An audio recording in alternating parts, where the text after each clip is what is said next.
What's up, everybody?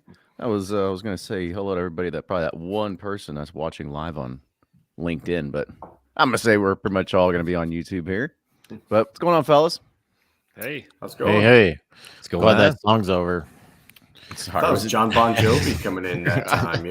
Kenny got rid of the EDM when 80s rock. I'm just trying to keep the people happy. That's what it comes down to. It's like, how can Did they request Party of Five music? Or... look at the comments and see if you succeeded on that. All right, fine. I guess we'll just go ahead and take that one out of the lineup and the rotation. Yeah, that's like a Hallmark movie or something. Message received. That was swift punishment. Oh yeah. Oh yeah. Well, that's what everybody's. What was it? DJ from over at Rare Bird sends me a message. He was like, "Listen, guys, I'm going to tune in, but just know that tonight's the 2-hour opening of Yellowstone. So let's keep this thing moving." All right, keep it interesting. You can DVR that. That's true. It's very true. And this will be out on Thursday. Too. Yeah, I was like, this will be out on Thursday. So does it really matter? I don't know. You got to do the dual no monitor. pressure, but we have to be more exciting than Yellowstone. That's the goal for tonight. More entertaining. Yeah, I'm just glad we're competing in that crowd, right? I mean, we got the same amount of viewers, I'm sure. Yeah, all 3 people. Yeah, cool. All right. Well, what we'll do is we'll get it kicked off like we usually do. Some decent topics running up. You all know the drill. Keep yourself muted if you can. Makes our life easier on the editing process. Thank you all once again for doing this on a Sunday. I don't know if we'll switch to doing Sundays, but I know it makes it a lot easier to get it out on Thursdays on our end. So, all right, here we go. Welcome, everybody. We are back with Bourbon Pursuit, the official podcast of Bourbon, and this is Bourbon Community Roundtable number 74. So that means we're one away from hitting 3/4 of a century. I'm kind of really surprised about that. And Ryan, I think you've made almost all of them. Yeah, and we're number 73 with Blake having microphone issues. So I'm keeping that streak going. So yeah. You can't throw me on mute and then just throwing the bus there for you. Yeah. I was like, I want to get this straight. I even shipped him. This is the second brand new microphone that I've shipped him. So the common denominator is him. That's what it comes down to now. I'd like to clarify they're actually laptop issues is what we found out tonight. It's not even microphone issues. It's laptop. That's right. So we'll start getting a GoFundMe so we can just send him a Chromebook or something. So he has something to connect to. We'll get some decent audio at one of these days. But all right. Well, since we just started the first round of introductions, go ahead, Blake. Go ahead and get it kicked off.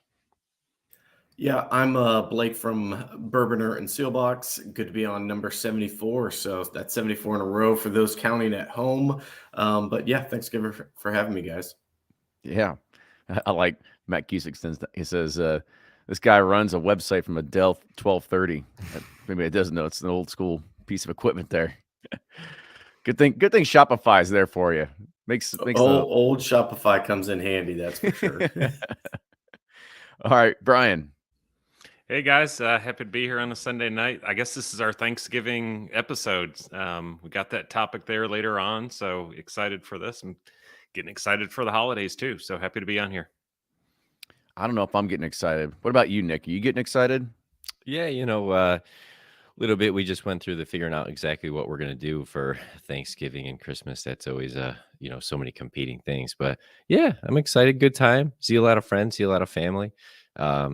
Excited for the topic tonight. So, hey, I'm Nick from Breaking Bourbon. So glad to be on. I'm on like every other one, or now that we got Eric maybe in rotation, like Jordan and I are, maybe every 3. So this is a treat to always chat with you guys and joining on the chat and the YouTube and so forth. So glad to be here. And I guess I got to give. I think an interesting topic would be hearing Nick's Thanksgiving Christmas holiday battle showdown for plans. Not as interesting as it sounds. Oh no, I get it, because it's like that's always an interesting conversation. Yeah. Like who do you have to piss off this year because you're not going to show up, or you're just not going to go there? Oh yeah, it's constant. Always Well, I happens. will say one thing we do that's a lot of fun. We started doing it was kind of like a tradition where we get a big football game going in the morning. We got a big field across the street from my house. So now that the kids are getting older, it used to be like an adults versus kids kind of thing.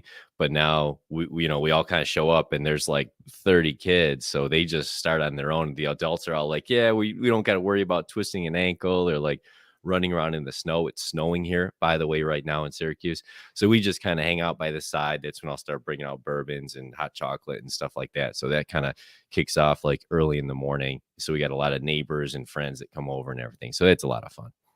Oh, how Nice. weird. The guy from Breaking Bourbon brings out a bunch of bourbon for Thanksgiving. Who would guess, right? Sounds like wedding crashers at your family. Just have flag football. Yep. Or not flag tackle, I guess. So, yeah, Yeah. Crab cakes and football. that's right. That's what Maryland does best. Well, speaking of crab cakes, actually, we're not going to talk about crab cakes at all. Let's talk about American single malts because that's kind of, and also I wanted to give a big shout out. I think it was Nick. Nick, I think, made all of our topics for tonight. So cheers to Nick and hats off to him for coming up with this because I was thinking, I need to brainstorm some ideas and just listed out a bunch. And I said, well, that makes my day a lot easier. I don't have to go and think of something fun to be able to do. So good job, everybody. All right. Yeah, Nick no did some problem, man. science on this too, so I'm really interested in the science side of this.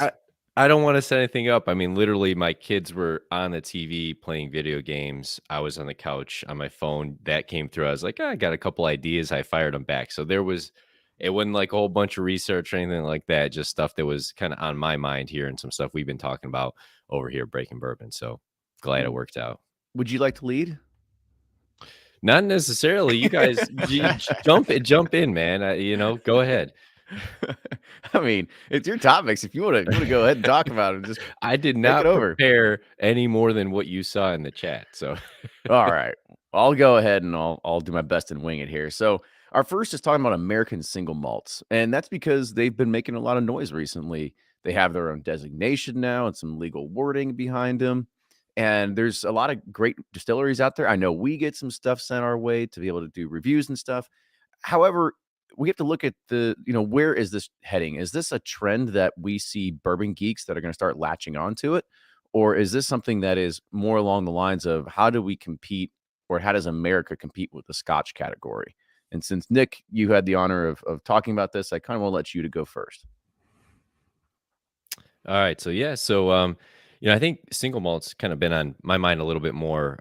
We get a lot of samples and bottles to review and noticed a trend. I think this year has been probably the year that we've just seen a lot coming in that are single malts, and we've gotten and explored. We've done some single barrel selections and so forth, but really just start to explore the category a little bit more. And it's unlike bourbon, where you kind of know what you're going to get ahead of time. You have some idea what the flavor might be, what you're getting into based on age and things.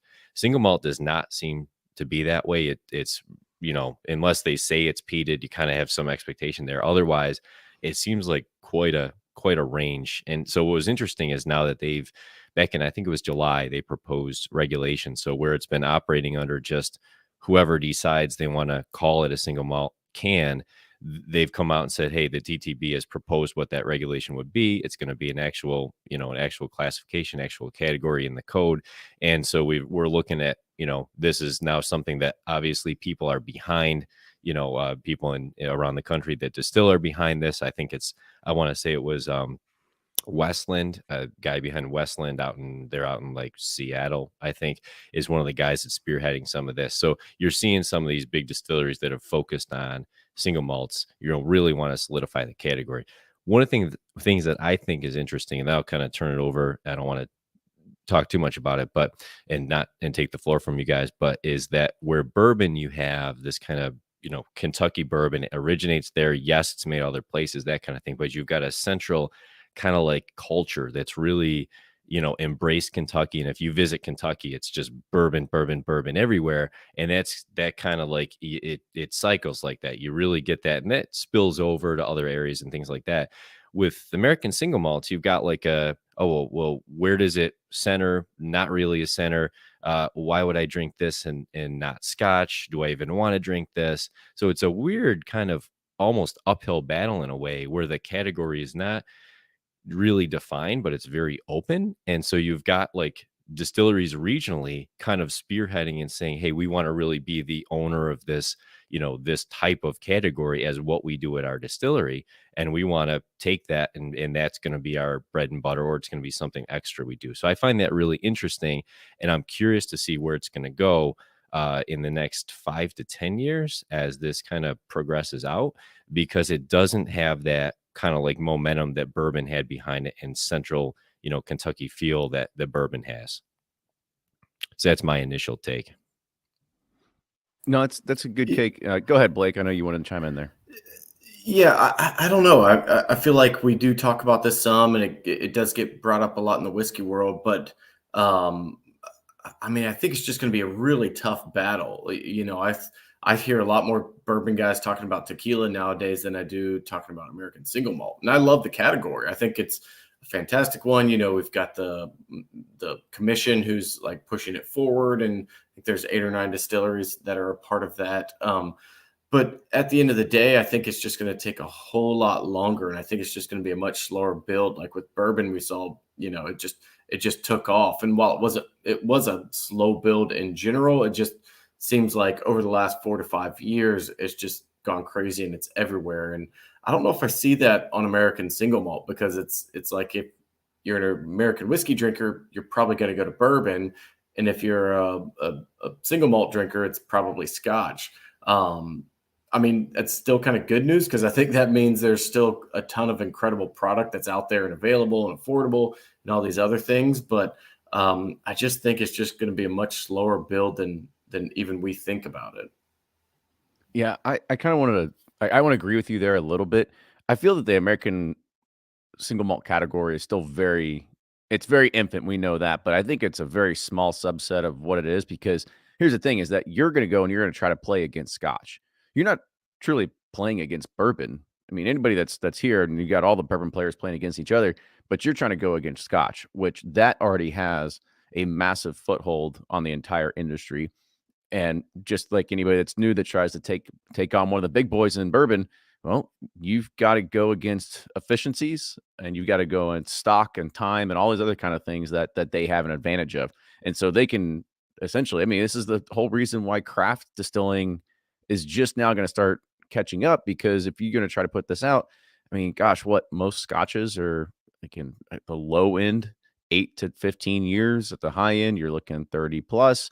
So that's a timing that you don't necessarily have the luxury to be able to afford to be able to do that. So I feel if anybody tries to get into this American single malt category, I feel that you're just going to get overlooked, and just it's going to be overburdened, because the shelf is already full of single malts. Now you want to just be American, fine. I really hope it stands out, but I'll be honest, I've had a few American single malts and none of them have really hit the mark for me.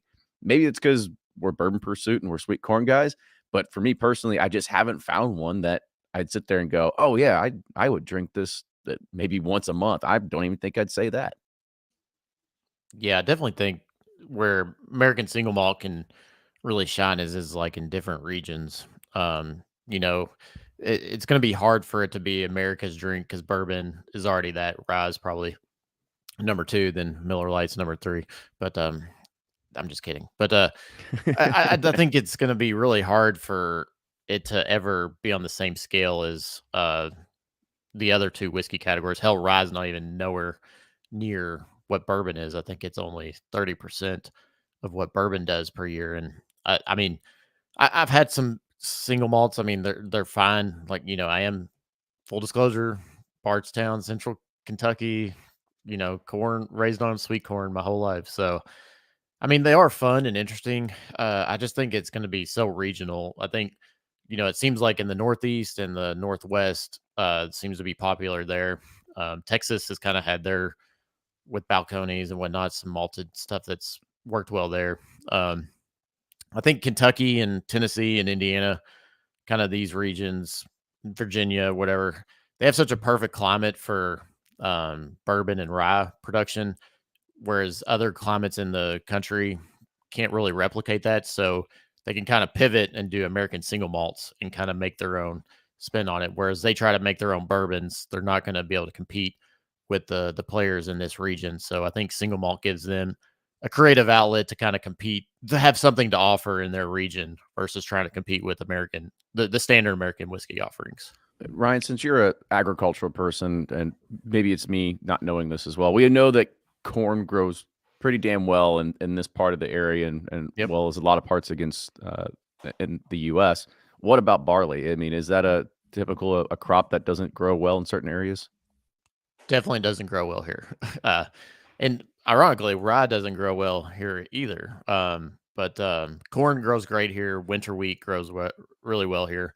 Barley and rye are typically much damper, colder climates. So you think of obviously Ireland and Scotland. So the Northwest is a perfect climate for it.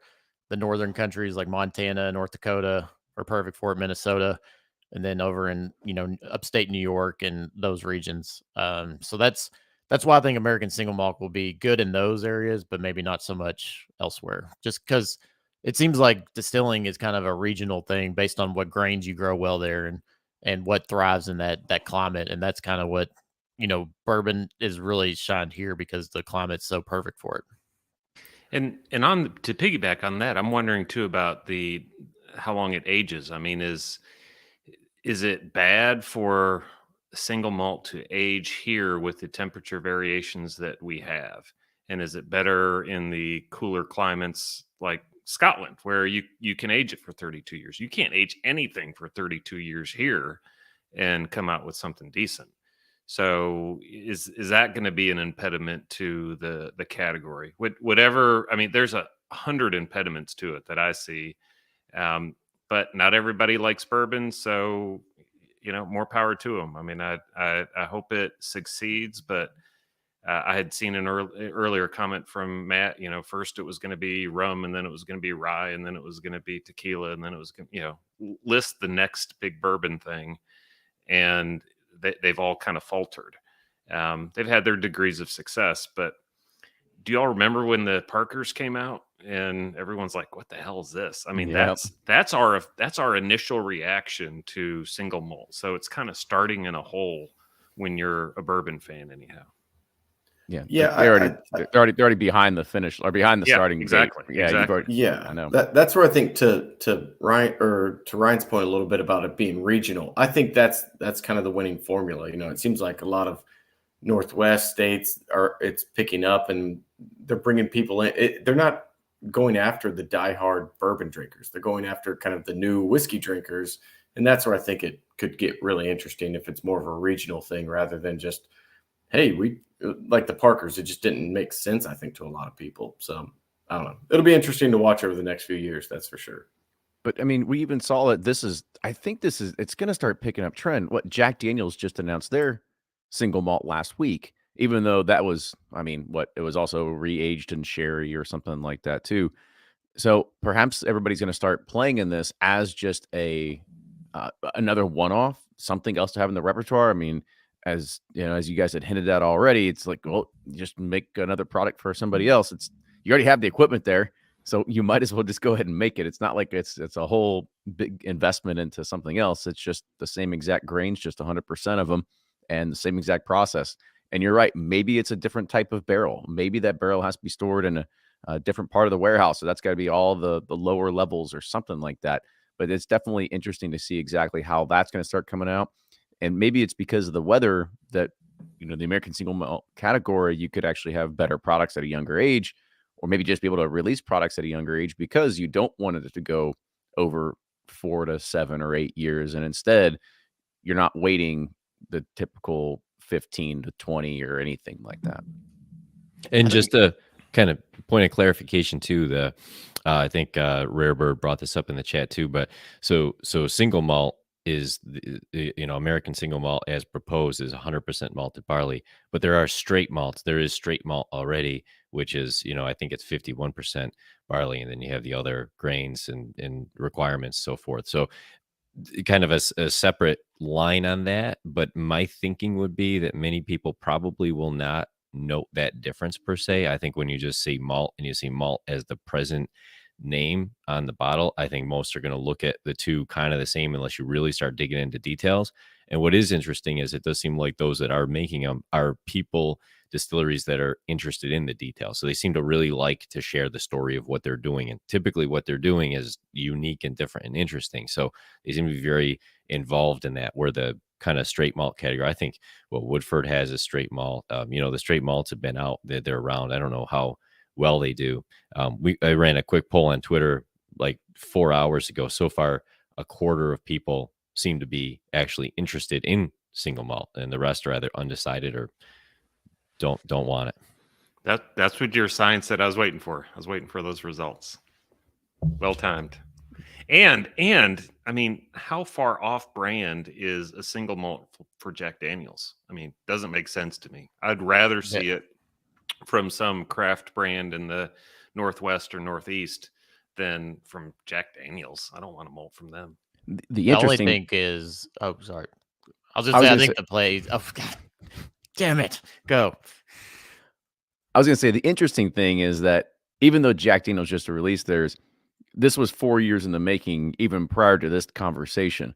So they also must be seeing something that we're not seeing, or perhaps, as I'd mentioned before, they have the equipment, might as well just play with it and put something in the warehouses, because 4 years ago there wasn't the current environment. So it's just something they can play with and kind of see where it's going to go. I agree to that. And I was going to say, I think it makes sense for Jack Daniels to do it because they have such an international presence. And what's the number one spirit drink internationally? It's Scotch. And so if you can get a gateway, from Scotch drinkers to be like, oh, try our single malt, Jack Daniels, and then they're like, oh, I like that, then I start drinking the sweet corn, and I'm like, ooh, I like that even better because this malt stuff sucks, and I've been missing this sweet corn my whole life. No, I'm kidding, but I think it Yeah. makes sense for him in that regard. Are you still going to go on your I Hate Scotch tour? Yeah, I Is hate that what Scotch. it's going to be? Like I said, 4-year bourbon is more palatable than any Scotch whiskey out there in the market. Prove me wrong. There you go. Heard it here first. Yep. That's right. That's going to be our new t-shirts. It's just like, quit drinking Scotch. That's right. I do want to say quick shout out to David Sweet, though. As we were sitting there talking about types of barrels, he did mention that a lot of times you have all those extra aging and everything that you get out of Scotch barrels because they are second use bourbon barrels. And we all know that a second use bourbon barrel doesn't have the same oak effect or intensity as it does the second time around. So that is why you get that. Cool. I mean, there's a lot of good things to be able to talk about what's happening with the, with the single malt category. Anybody else have anything else to chime in right there with it? It would be interesting to find out from like Andrew from ISC if there is a difference in like the type of grain. Do they extract different, so a single malt versus a corn or a rye or whatnot? If they're more, I guess, subject to tannins or pulling different extracts out of, that would be an interesting conversation to have with him. Just food for thought. Food for thought. Put it Yeah, down. I mean, I'd like to know more about the yeast. I mean, if you're a bourbon producer, can you use the same yeast that you do with bourbon, or does it just jack up a single malt? I mean, there's a lot to figure out here that, yeah, I don't know anything. We're But just ignorant. we're ignorant on that. But that's why I think I would prefer the Northeast and the Northwest guys who are starting with this have a passion for it, instead of a Jack Daniels just doing it because they can, as Rarebird said. Yep. Cheers to that. Well, I'm sure somebody will send us an email at some point and go like, I'd love to come on the show and talk to you all about American single malts and all the dirty details behind it. Then we'll say Coming soon. as long as it's not Scotch. That's right. All right. So let's get a move on here a little bit. So we've talked about this for a very long time about the change in the market and source product and everything like that. Even I have gone through my very own bourbon journey when I remember when I started getting into bourbon and I started learning about what sourcing is. I put my hand on the table and loud noises and I said, I will never buy a source product. I want to buy it directly from the distillery. And here we are a few years later. Now we're actually sourcing barrels and releasing our own product. So eat my own words, if I will, here. But it's safe to say that if you look at a wall of bourbon at a retail store, odds are about half of what you see is probably all going to be sourced. So when we start thinking about this, do we feel that sourcing has been finally embraced? People are latching on to it and saying, okay, this is great. We can finally get behind this. Or is it still a marketing story? Do people just don't know and don't care? I think it's a little bit both. So I think for the most part, it's marketed well and people don't care. um, but I do think there is a small segment of whiskey, geeks and aficionados. Like you look at like what the Kirkland has done with their Costco bourbon, with the Barton. Everybody knows it's sourced from Barton. Hell, it's even on the label now. And no one gives a shit. And it's good and it's priced right. And like hell, there's people like lining up now for these different Costco bottled and bonds and different, Kirkland expressions of Barton, and where 1792 could never do that. And it's fascinating to me that people are accepting of that.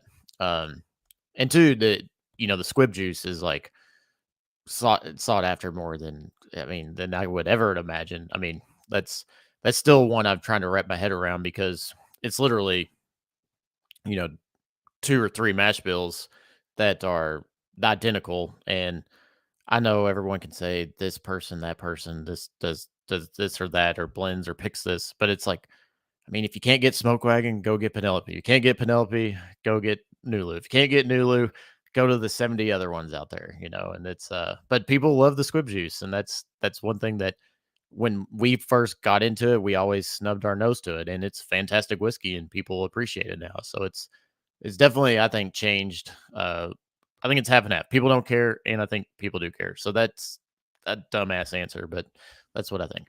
You just sounded like you rated a whiskey a 7 out of 10. That's right. It's like, do you like it or you're not? Well, that's 7 out of 10. 3 out of 5 barrels, right, Nick? Would be great in cocktails. All right. I'll jump in. I think it has changed. I think really within the last 4 to 5 years, and that seems to be the age range I'm going at tonight. But there was that time when everyone was like, hold on a second, people aren't producing it. They're sourcing it from somewhere else, but we're kind of getting into that independent bottler mindset now, I think, with a lot of people, and they trust the brand, they trust the person blending it, the team behind it and all that. So I think it's cool to see. I still think with bourbon being as big as it is, there's a lot of people still that they just don't understand. They don't care. I mean, I talk to somebody, seems like about once a week. They're like, well, where do they make it at? I'm like, well, they just buy the barrels. It's like, how does that work? They're allowed to do that. So I still think there's, just a lot of people who are new to bourbon and whiskey and don't quite understand all the nuances of it. But then on the whiskey nerd and whiskey geek side, I think we just kind of embrace it. We all like those bottles, like what they're doing. So it's good to see. I don't know why it got a terrible rap to begin with when it's been done in Scotch and everywhere else with independent bottling for so long. But, it's one thing I'm glad that everybody's kind of embracing. Yeah, I think it got the bad name because they all lied about it at first. Not all, obviously, but you go that's back the to transparency thing is kind of important there. Yeah, I mean, you go to the Templeton story. I mean, someone hears about what Templeton did, and they're just can't believe it now. But that's kind of what happened. Only whatever that was, 6-8 years ago. So now that there's more transparency, and now that people know essentially where a lot of these different brands get it from, whether it's Squib or wherever else. And now that you've got brands trying to differentiate themselves because you've got Foregate doing some spiral groove thing and all those sorts of things with Kelvin, or you've got the Pursuit series with blending different bourbons from different places. They're doing good things with them now, or Nulu with all the finishing that they're doing. So I think that's kind of what's helping turn the corner on the acceptance of it. And the question I'll kind of throw out, Nick, go ahead. I saw you want to chime in there. Well, I was going to say, just to add to that too, and I think Alan Pulowski in the chat kind of pointed out something here. Said, I'm feeling sourced pricing fatigue. I'd rather take a chance on a craft distiller than buy another 4 to 5 year MGP for $60. So I think sometimes source gets kind of like maybe thrown in there as, oh well, it's sourced, that's automatically worse because it's sourced. But I think the end up root kind of thing that we're really after here is what am I getting in value for what you're giving me? And if you're just somebody that's shopping at Costco and you're like, well, I'm getting value because it's a low cost and I don't really care exactly who made it. I buy it. It's a good price and I like the way it tastes. That's the end of it.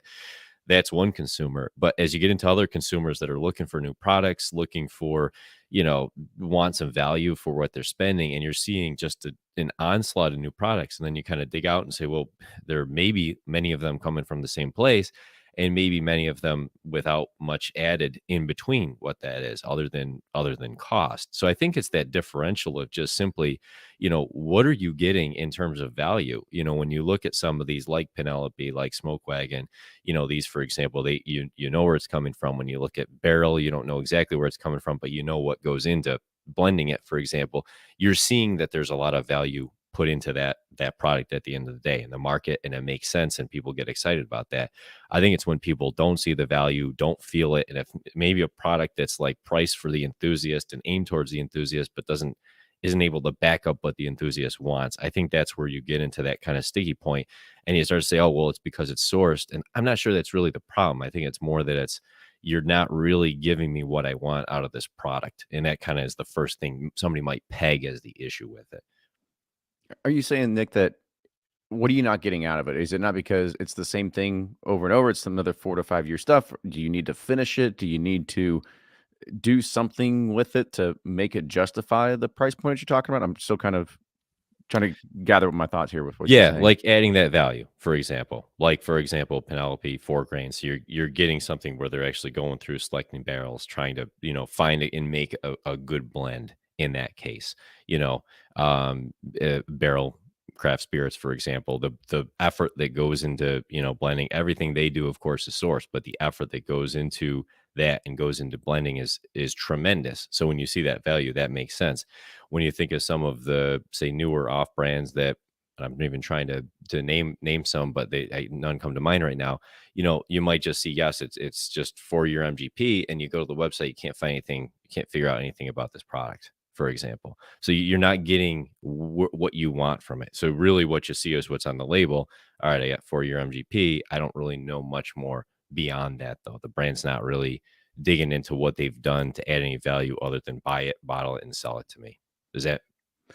There's always a story that has to sell it. That's what it comes down to. But for us whiskey geeks, we're always trying to figure out even more, well, what's behind the label and how you got to that point, and how sometimes you justify a price point too. And I think that, to Alan's degree on there as well, is that, perhaps there is a feeling of fatigue because there is a lot of the same 4 to 5, 6 year old MGP that's on the market. Um, but I honestly don't think that you're going to see that fatigue really set in beyond this 90, the 1%ers of bourbon. If you're listening to this, I don't really think that you're going to see that fatigue set in, because there are so many other people out there that are starting to drink. I mean, just when I've been doing this pursuit road trip tour and going places, even though I'll be standing there, I'll be signing bottles and talking to some people, and some people come in and go, y'all get Smoke Wagon? Did y'all just get that in? And still, I mean, hats off and, amazing success. But I look at it and it's like people are gravitating and they're still going through and still wanting to find those bottles, even though it's a lot of the same stuff in a different packaging. Not to say that Aaron's not doing any great blending over there. I'm just saying that there's going to probably be some minute differences between it as well. I'll throw a hot take out there, and I kind of want to see what you all think of this as well. Is that I feel that MGP will end up struggling in a few years, because right now we see that everybody that's starting a brand or gets going or anything like that, a lot of it's using MGP. A lot of them are craft distillers that are utilizing MGP until their stuff comes of age, right? So that's one thing that you can see. Ross and Squib. Excuse Sorry, me. sorry, Ross and Squib. Ross and Squib. I appreciate you fixing my speech there. The second part is that the Ross and Squib was really the only game in town if you wanted to start a brand. So let's fast forward here in the next 2 to 3 years, when we know there's going to be a ton of Kentucky barrels that come on the market. And this is going to be from places like Green River, like Bardstown Bourbon Company, like Wilderness Trail, all these places that have been doing. And you put those three together, and they're probably doubling the capacity of what you would get out of Ross and Squibb. So you're going to start seeing this shift where a lot of the source stuff, it'll all start saying Kentucky Straight Bourbon on it now. And it's not going to be, and who knows, it might shift the consumer mindset where you don't want to get something that doesn't say Kentucky Straight Bourbon on it, only because now there's so much more available to it. There's another game in town. So I would be interested to kind of see if that stigma still stays true, where people only want to buy, something that has Kentucky in it. Well, I think that they're going to struggle to keep selling the existing stocks that they do have, but kind of interested to hear what you all think.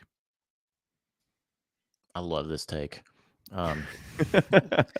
Only because I don't know that it's gonna happen, because I mean Squibb makes some fantastic whiskey, and I think people accept it and seek after it, and it's definitely, it's not up there with Kentucky, but I still think they're gonna do just fine, and they're gonna have Luxro, pumping out some stuff for them there that will also keep it relevant in whiskey fans' minds as well. But well, yeah, because they just had the Luxro rye, the Yep. Ezra rye that they just released, but he didn't know that's not a Kentucky rye. That's all 7-year MGP.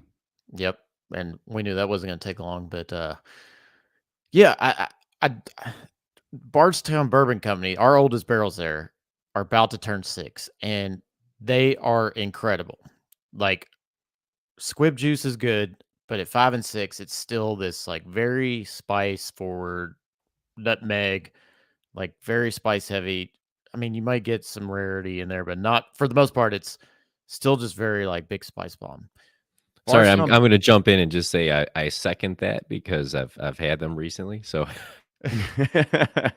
but and not just Bardstown's, Wilderness Trail stuff at 5 and 6 is starting to come out, and it's freaking incredible. And Green River stuff is good at 4 and 5 years. And I do think that people are going to be like, okay, we're back to Kentucky when these come.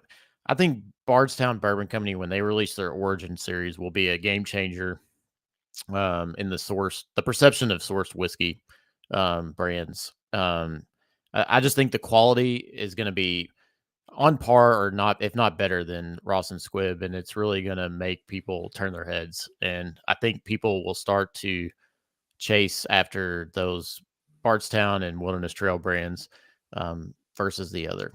But I could be wrong. Kenny, if you can do it, you need to go back to our episode about the acquisition of Luxro and what MGP was going after with that, and what IJW has in the warehouse, and all of this stuff from Bardstown that's going to be coming out. And they want to have Kentucky on the damn label, and they can't have it. And I think that just echoes what Ryan is saying there, and I totally agree. It's better to have Kentucky on the label, and they know it, and the consumers want it. Yeah, they're probably just getting out ahead of it before the time comes. This is definitely, there will still be a need for it, and that need will be RTDs. I'll disagree with that a bit. Yeah, no, I mean, I think what we all kind of said was they are making great stuff. But even if you look on the wholesale barrel market, Indiana bourbon still sells at I won't say a significant discount, but it's less. If 4-year-old Kentucky bourbon's going for $4,000, 4-year-old MGP is going for, call it, $3,500 a barrel, that is. And so I still think there's going to be plenty of places other than RTDs for that whiskey to go. I think we'll see more and more products pop up and brands get built on those barrels, which is great. Like, it does add something different. And I think kind of the bigger overall question we're really asking is, when does supply catch up with this crazy demand we're seeing? So the Wilderness Trails of the world, the Bardstown Bourbons, the Green Rivers, when does all that stock that's been aging and coming online, we got 2 or 3 more big distilleries coming in 2023, when does that catch up with demand, where if Kentucky bourbon is selling for a premium, you just go to one of these other companies and you don't even have to worry about going to MGP. I still think we're a long way out, and I still think Ross and Squibb, or I keep saying MGP, is making great bourbon, and I think we'll keep seeing it on a lot of labels. So I'll kind of disagree with what some are saying because I think there's still a spot for it on the shelf.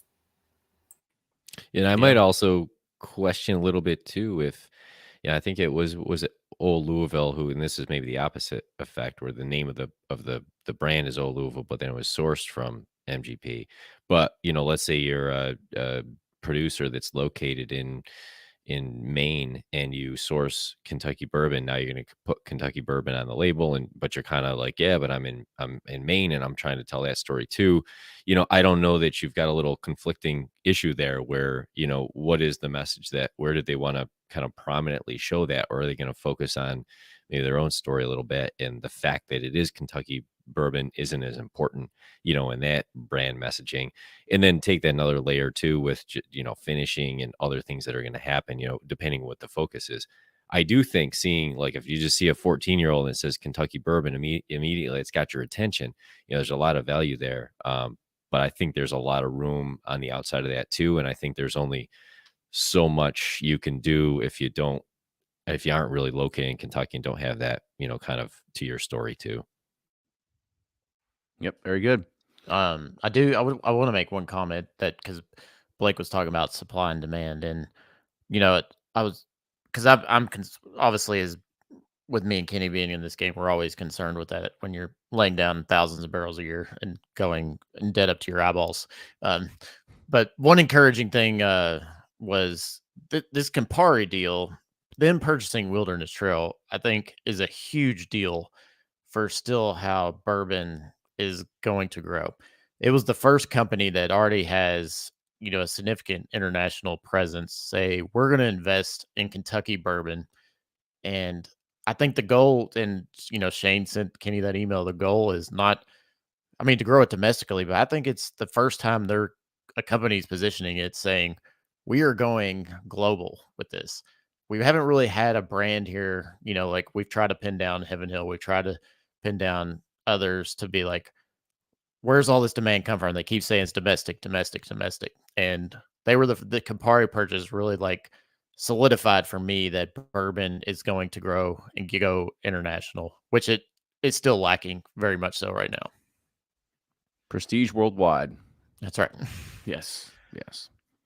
All right. Well, I like that take too. But let's go ahead and let's round this out with one last topic. As we'd kind of mentioned, this is our beginning of the holiday episodes. This is our Thanksgiving episode. And as I mentioned before, on Thanksgiving Day, it's going to happen. Your social feed is going to be full of wild turkey screenshots and photos and everything like that. And if you are doing that, make sure you tag Rarebird 101 because it's his day where he will reshare it on his story. And so you get to be somewhat insta-famous for 8 seconds. But Nick had a question here that says, what should you bring to your Thanksgiving Day get-togethers? So, Nick, since you had this one and the thought process behind it, I'll let you go first. Oh, see, that was a question for y'all. That's the excuse me. So, well, that's easy for me, because I don't bring anything. I just show up. I'm that worst. You're the consumer. Oh yeah. It's one of those things that we have never offered to host Thanksgiving at our house, and we go everywhere else. That way, it's kind of like, you get the sign up sheets for stuff at your kid's school, and like, who's bringing stuff to the potluck, and it's like, oh, I'll bring the 2 liters of soda. Like that's what I bring, because that or the paper plates. I'm not making shit for it. There's givers and takers in this world. We know where Kenny's at. You gotta bring. I'll go first. There's only a few people in my family that appreciate bourbon, and for those, I'm gonna bring probably a cool Russell's pick or a Dusty Turkey, for sure. Kenny and I just acquired a 1989 liter of 8-year-old Wild Turkey 101, and that shit's incredible. And so, Kenny, maybe you bring the 2 liters. I guess I'll share that Dusty Turkey with you if you come over to my Thanksgiving. Are you putting it on a smoker? The Your dusty turkey? No, the actual turkey. Oh, always. You know that. Yeah, I figured That's as the much. only way to have a turkey. That or deep fried. Deep fried's pretty good too. I know. Well, I don't plan on bringing anything, but actually we do bring something pretty much every year. We usually bring Derby pie. It's usually what we bring. That's what our family's responsible for. Store What I bought say, yeah, currents. oh yeah, store bought Derby pie. That's about as easy as it gets for me. I've done a few turkeys in the egg and the deep fryer in my day, but this year I'm gonna kind of take a take another year off.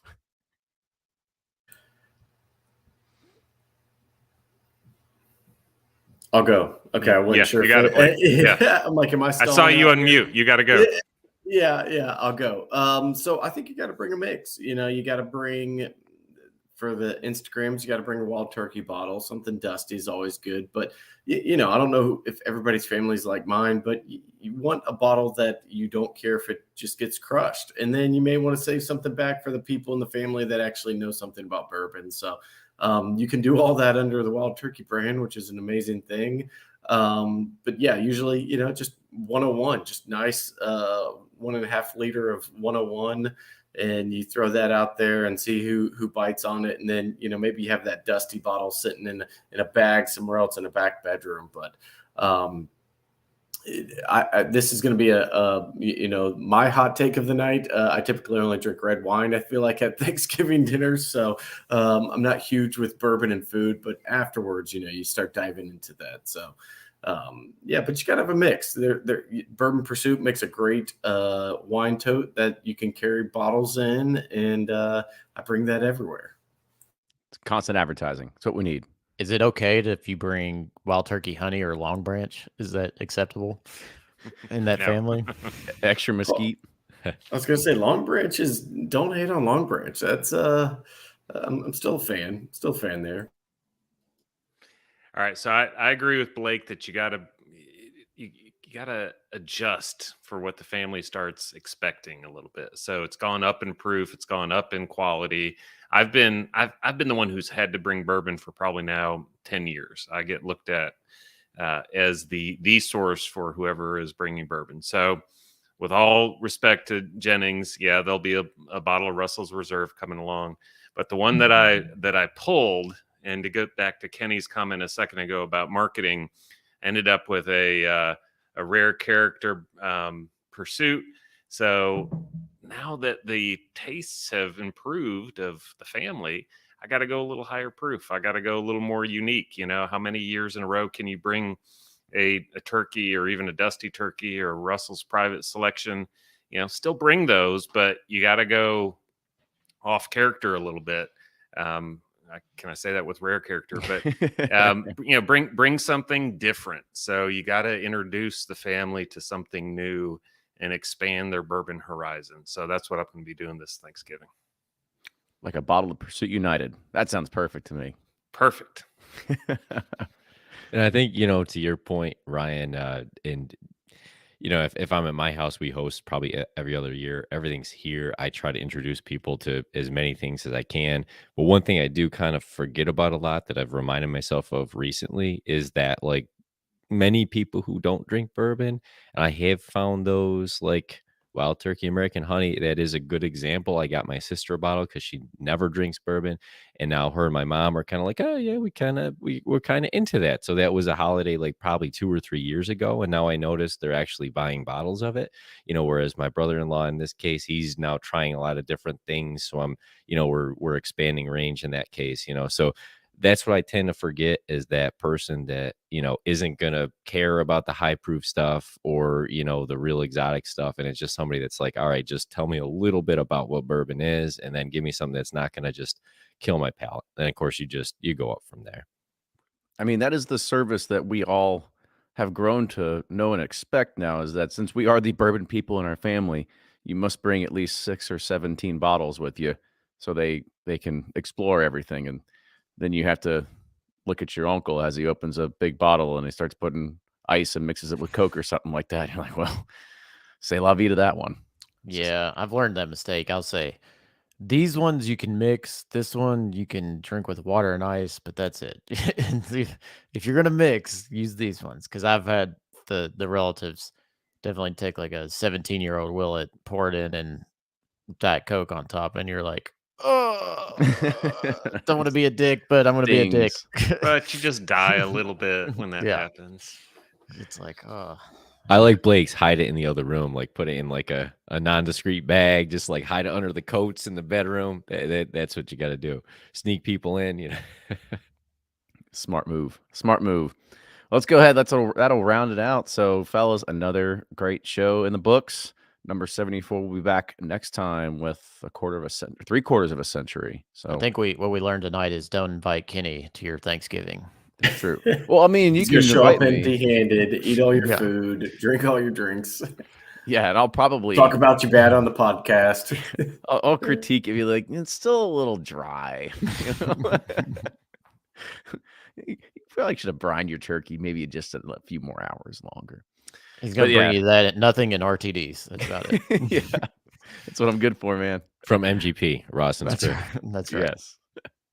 All right. Like I said, let's go ahead and close it out. So we'll go back in the same exact order. Blake, you go first. Yeah, once again, Blake from Bourboner and Sealbox. Always fun to be here. Great questions tonight. Thank you, Nick, for throwing those out there for us. And Kenny and Ryan, thanks for doing this show and keeping it going. Looking forward to 75. What was the last article you wrote for Bourboner? That's a good question. That I don't know. We're probably 2.5 years out. Nah, maybe not that much. It's 2 years. I don't know. But I think I'm starting to drop the Bourboner now when I introduce you to people, and it's just Blake from Sealbox. Bourboner's I do still getting the appreciate hits, you, though.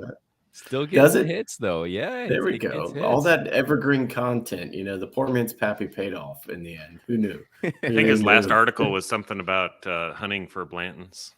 Yeah. No, it was Blaine's was on the shelf back then. Blaine's, That's yeah. right. It's actually a secret link on Sealbox. You just don't know it. Yeah. Funny. That's hilarious.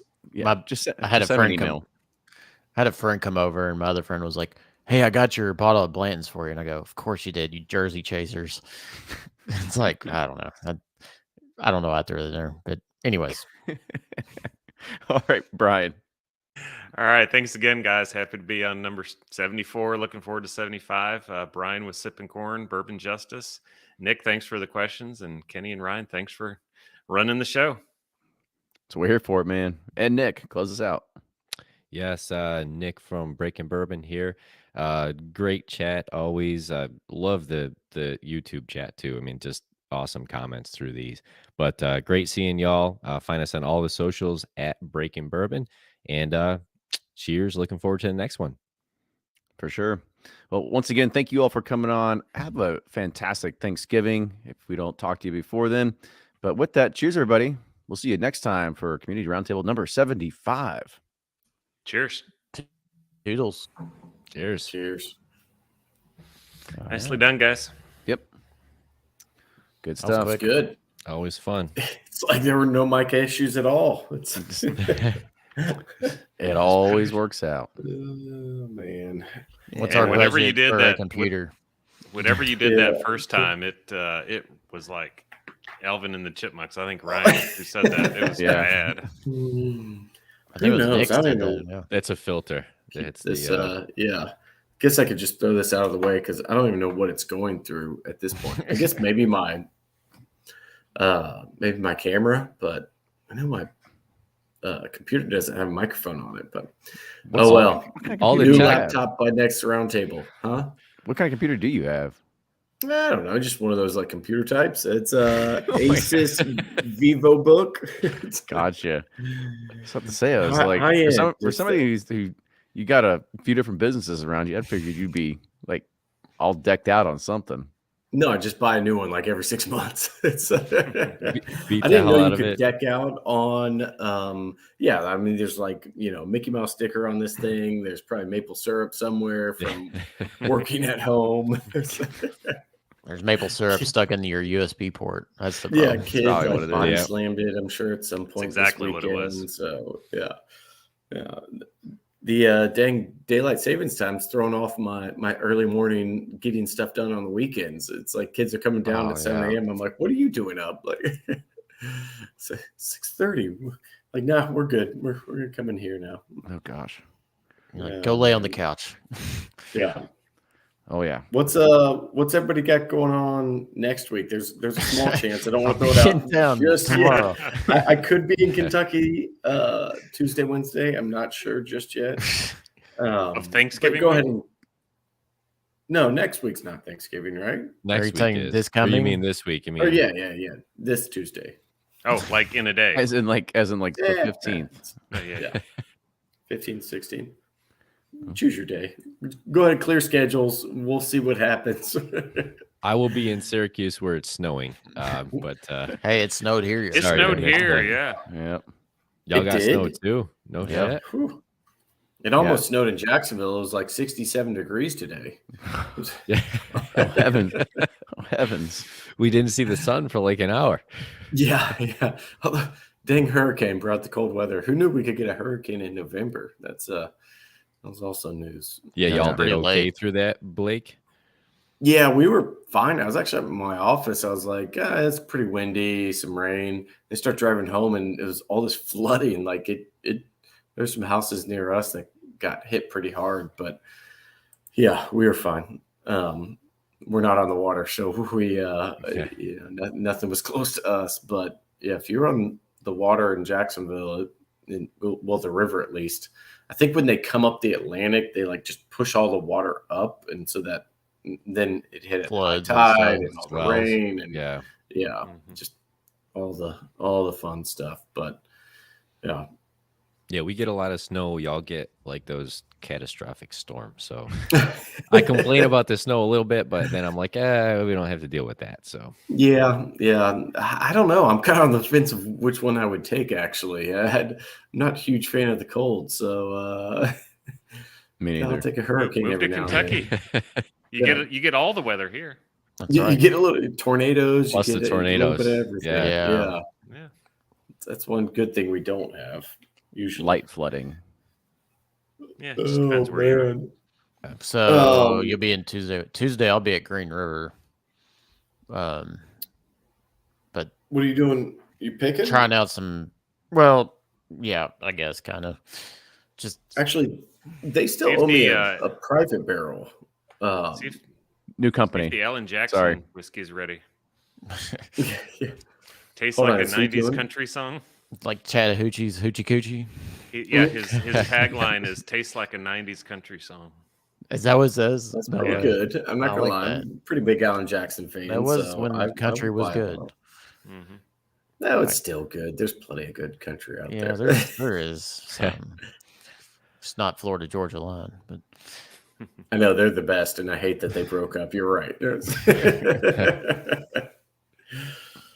Oh man! All right. And I was talking about y'all's barrels too, from what we selected when I jumped in on, Oh, there, yeah, on those that's on right. those 6 years. Yeah. Those are real good. Bardstown is just they're doing a great job.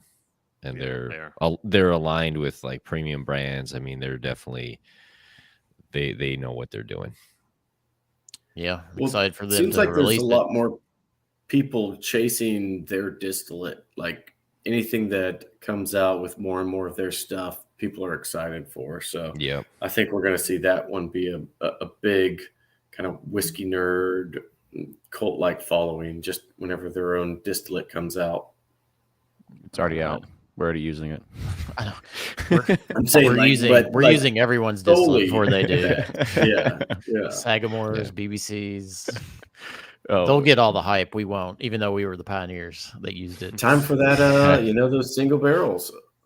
I thought the Breaking Bourbon one was coming this month, right? no, we're not bottled. Yeah, I don't know. We got to figure out when Is we it- get that bottled. January, February, something like that, probably. Nah, I have no idea. Probably We- March. We got. I gave you a we gotta figure out- solution. We could do it next week. We could. Yeah, Blake's ready. He's gonna buy his ticket when we jump off here. You got a bottling line we don't know about? Yeah, you just got to ship it to Jacksonville. Is the only Yeah. problem. You get a hose, you just stick it in, you siphon it out. Yeah, it's fine. It's fine. Yeah. Mm-hmm. All right, y'all. People have done worse. I gotta go. Great chatting Me as too. always. Enjoyed it. Yep. Yep. I'll run too. Have a good week, fellas. Fun guys. All right. Night, See guys. y'all. Good night, y'all. All right. Everyone. See you. Bye.